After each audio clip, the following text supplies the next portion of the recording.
God's oath. What kind of person was Jesus? He was not a sinner who had inherited the blood of Adam. He came to this world as the Son of God, having no sin at all. For God so loved the world that he gave his only begotten Son, that whoever believes in him should not perish, but have everlasting life. If Jesus had said, "It is finished," when he had not in fact taken the sin of the whole world upon himself, it would have made him the greatest impostor the world has ever known. Yet, since he did take the sin of all the world upon himself as he was nailed to the cross, we cannot help but be grateful. There is nothing that we ourselves can do, and it is not necessary for us to do anything. For by grace you have been saved through faith, and that not of yourselves, it is the gift of God, not of works, lest anyone should boast. Since we have been forgiven freely through God's grace, we cannot boast about anything that we ourselves have done.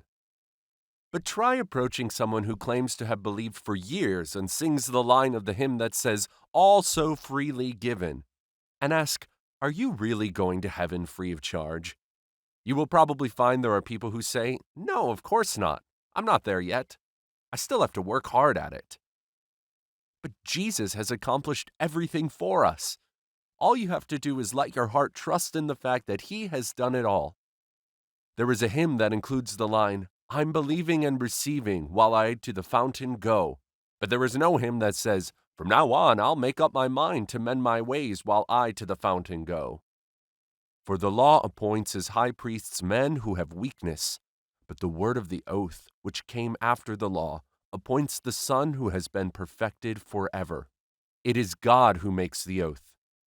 But I say to you, do not swear at all, neither by heaven, for it is God's throne, nor by the earth, for it is his footstool, nor by Jerusalem, for it is the city of the great King.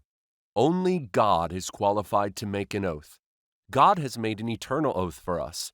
Our vows to believe are useless. You simply need to stand on the rock that is Jesus and believe what he has accomplished. It is as it says in the hymn, "On Christ the solid rock I stand. All other ground is sinking sand." Jesus has completed the task of obtaining eternal redemption. Before you think about us or the world here, you need first to think about yourself. Suppose there is a man who has been traveling a long way and is completely exhausted from thirst. In that situation, would he say, "Please give us some water"? Or would he say, "Please give me some water"? Thirst is experienced by the individual. It does not involve other people around him. It is the same for us when we stand before God. It is not the group, but the individual who must receive the eternal truth that God has accomplished.